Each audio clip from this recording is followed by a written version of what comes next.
ఇప్పుడు public private partnership initiative అనేది ఒక successful model formula not only in India, in the world. అది privatisation రెండు బోత్ ఆర్ నాట్ సేమ్, రెండు ఒకటే అయితే ఒకే పేరు ఉండేది. ఆ ప్రైవేటైజేషన్ అన్న టర్మ్ వేరు, దాని మీనింగ్ వేరు. పబ్లిక్ ప్రైవేట్ పార్ట్నర్షిప్ ఇనిషియేటివ్ అనే మీనింగ్ వేరు, దాని కాన్సెప్ట్ వేరు, దాని ఆపరేటింగ్ మోడల్ వేరు.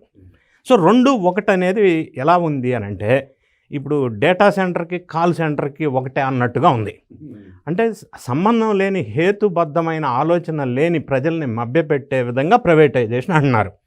ఇప్పుడు పబ్లిక్ ప్రైవేట్ పార్ట్నర్షిప్ ఇనిషియేటివ్ అంటే మొత్తం భారతదేశంలో హైవేస్, నేషనల్ హైవేస్ అన్నీ పీపీపీ మోడల్లో నిర్మించబడ్డవి. అంటే ఎవడైతే నిర్మించాడో ఆ నేషనల్ హైవేస్ మొత్తం వాడియనా అంటే పీపీపీ అంటే ప్రధానంగా ఒక్క మాటలో చెప్పాలి అని అంటే design, built, own, operate, transfer. వాళ్ళు డిజైన్ చేసుకుంటారు, నిర్మిస్తాడు, ఆపరేట్ చేస్తాడు, 30 సంవత్సరాల తర్వాత లేదా 33 సంవత్సరాల తర్వాత గవర్నమెంట్కి ట్రాన్స్ఫర్ చేస్తాడు. ఇది మోడల్.